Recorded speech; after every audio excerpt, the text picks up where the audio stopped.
Look at this. Look at what they make you give.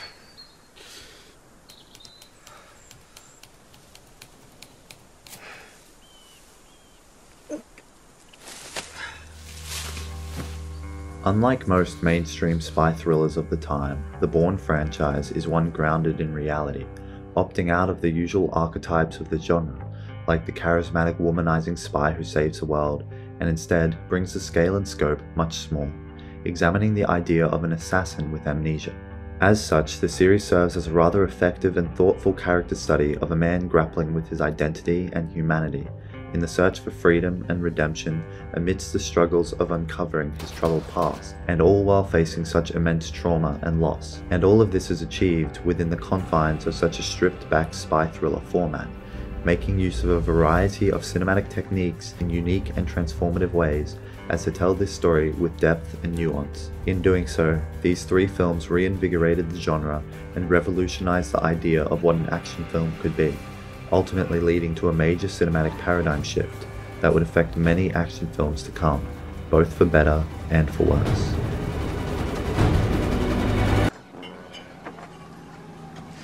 I can tell you the license plate numbers of all 6 cars outside. I can tell you that our waitress is left-handed and the guy sitting up at the counter weighs 215 pounds and knows how to handle himself. I know the best place to look for a gun is the cab of the gray truck outside. And at this altitude, I can run flat out for a half mile before my hands start shaking. Now, why would I know that? How can I know that and not know who I am?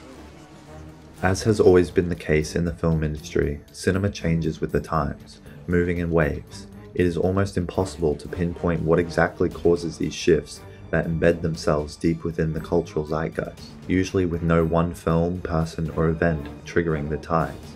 But I would argue that, for a vast majority of the action films today, the original Jason Bourne trilogy was, at the very least, one of the major catalysts for their change in style and direction, which itself was redefined by another major event. When the first film released in June of 2002, after many delays and setbacks, the political ideations behind the film had made their way to the forefront of the collective conscience, after the world was thrown into chaos with the tragedy of the events that transpired less than a year prior, on September 11, 2001, only 4 days after the film's originally scheduled release date. When the dust of this world-changing event had begun to settle, audiences found themselves drawn in by their newfound desire for realism, doing away with the goofy and unrealistic action the genre had been built upon with the likes of James Bond and Mission Impossible.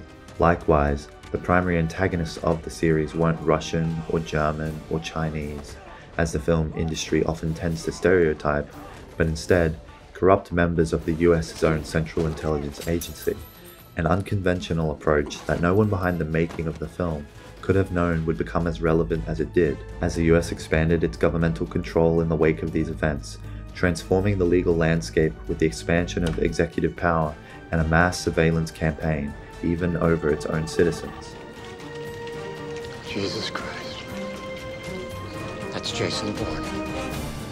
But all of this only serves as context. What I would predominantly like to discuss in this video is the series' use of particular filmic techniques and how these serve Bourne's character arc and the underlying content. It is also important to note that this analysis is primarily of the original trilogy, that being the Bourne Identity, Supremacy, and Ultimatum, and does not therefore include the spin-off film The Bourne Legacy or the later installment simply titled Jason Bourne. While I don't think these two films are overwhelmingly terrible by any means, and do believe that there is much that can be learnt from them, I have kept my analysis solely to the first 3 films, as I hold them to a much higher regard, and together they form what I would deem a complete trilogy with a holistic arc. Why me? Why did you pick me? You really don't remember, do you? We didn't pick you, you picked us. You volunteered. Action films may often be notorious for being light on narrative depth and more focused on the mainstream appeal of heightened violence, but it is undeniable that a lot of time and effort goes into the choreographing of these films. But as is often the case, filmmakers and studios find unique ways to cut corners and optimize production time, often delivering suboptimal results. Action films today look a lot like this, where it's almost impossible to tell what's going on.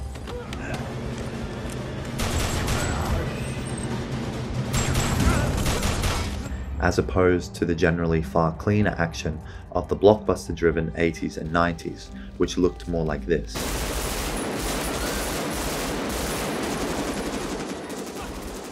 To address the elephant in the room, though many pinpoint and often criticize the Bourne Trilogy as being the root cause of this, targeting it as the origin of what would become the mainstream use of the infamous shaky cam mixed with rapid cutting, which it likely is, there is an important difference between its use in the Bourne franchise and most other action films today.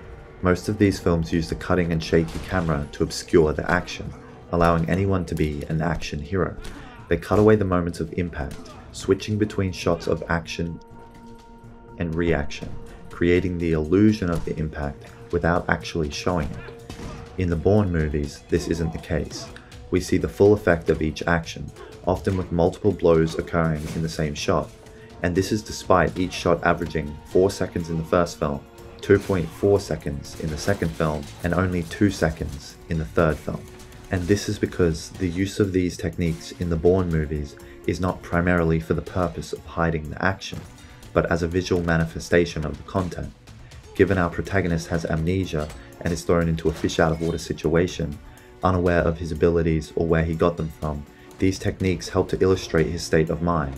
Even though it is quite disorienting from an audience perspective, we are still given the space to understand what is happening, and by extension, we are brought a little closer to Bourne's own perspective.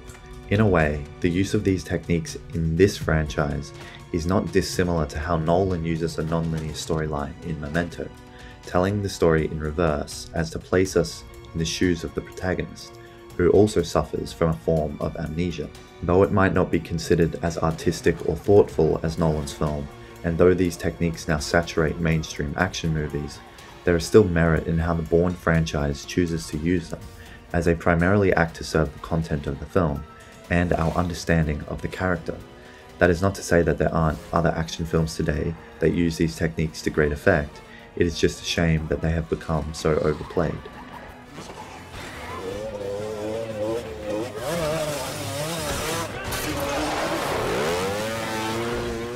With the obvious out the way, there are a variety of other techniques these films use that help support Bourne's arc, and generally make these films such appealing watches within the genre. Purely in terms of character, I would hold the first film up as the most effective of the franchise, though in terms of action and filmmaking, I would posit that the trilogy only gets better with each consecutive outing. Paul Greengrass, director of the second and third films, makes use of his signature documentary style, taking what Doug Liman had set up in Identity and dialing up the intensity. Someone's coming. I'm going for it. No. Like his use of shaky cam and quick cutting, he emphasizes a realism to the films through his cinematic techniques, often in unconventional ways that most filmmakers would avoid. One such example is the use of point of view shots, which can often be a highly divisive technique that plays awkwardly into a film, though Greengrass wields it with precision, heightening the feeling of immediacy as we quite literally take the perspective of Bourne. Coupled with the use of shaky cam, this creates a visceral representation of the character's place within the world, both on a physical and mental level. In the same vein are the flashbacks, which make use of even shakier camera work, more rapid cuts, and slow shutter speeds to paint a collage of a mismatched and chaotic memory. Everything is over.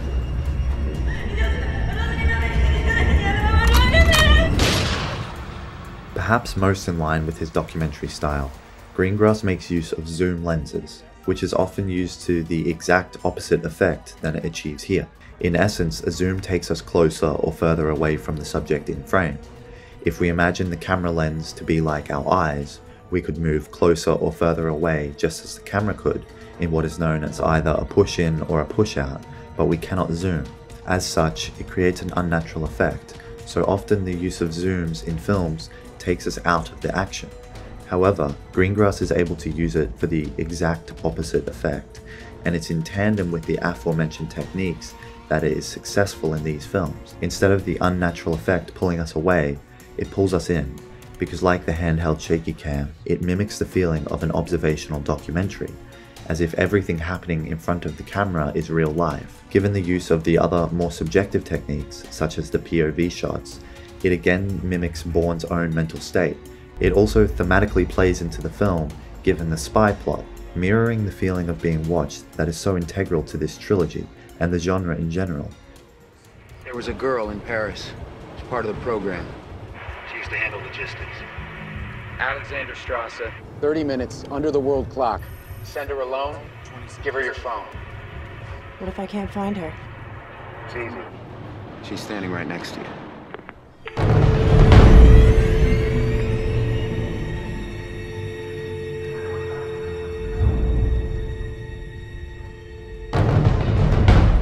On top of this, there are other techniques that are far less noticeable when passively watching, that have a much more distinct effect than might initially be realized. For example, in the precise use of sound, or for the most part, lack thereof. In most of the series' action scenes, Greengrass cuts away the music entirely, leaving only the diegetic sounds of the action on screen to take its place.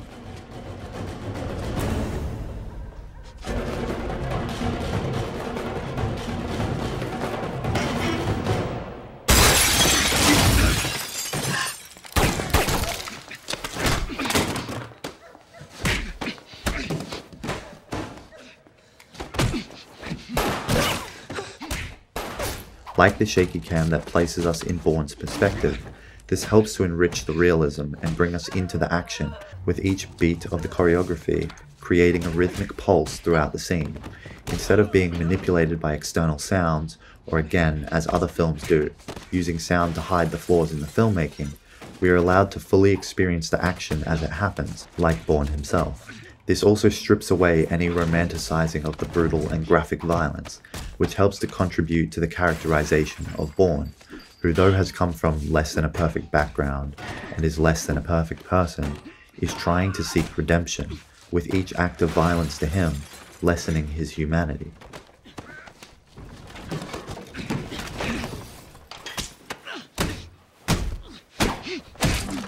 In summation, all of these techniques help to make Bourne a more interesting and deep character within the limitations of the genre and fast pacing of the trilogy, reflecting a more intense and inclusive view of his physical and mental state through dynamic and unconventional techniques.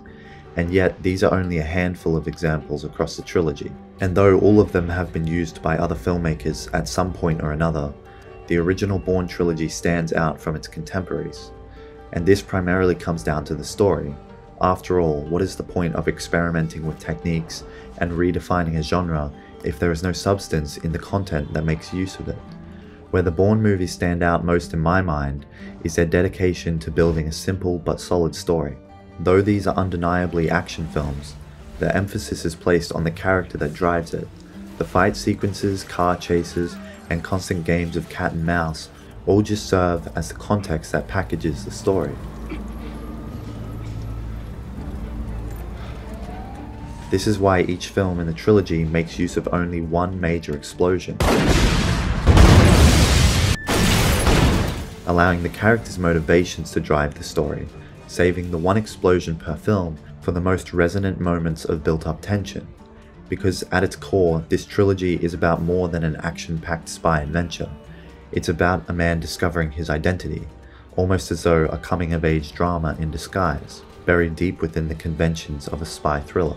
Likewise, there are elements of romance, mystery, adventure, and the whole first film could even be considered a road trip movie. And this all serves to push forward Bourne's real mission, to discover the identity he has lost. Fuck it. I can't remember anything that happened before 2 weeks ago. Each film has its own confined story, allowing the character to slowly develop across the trilogy, rather than each film feeling like a rehash of the already established character development, like the newest film is for the most part. And all the while, each film is able to bring new depth to its predecessors, like this subtle hint in Ultimatum that Bourne and Nikki may have had some form of past together. It was difficult for me. With you. adding context to their initial interaction in the Bourne identity without unnecessarily retconning the events of the previous films. You really don't remember anything? Together, the three films tell a holistic story with nuance and intention, and in their wake, assisted in revitalizing the next generation of action films. Though the franchise may have helped filmmakers cut corners for cheap action, it also showed the world that action films could be serious and dark and yet still full of depth and mass appeal. And instead of saving the world, it was all about one man. Do you remember now? Discovering who he is, discovering who he was, and discovering who he will be. Look at us. Look at what they make you give.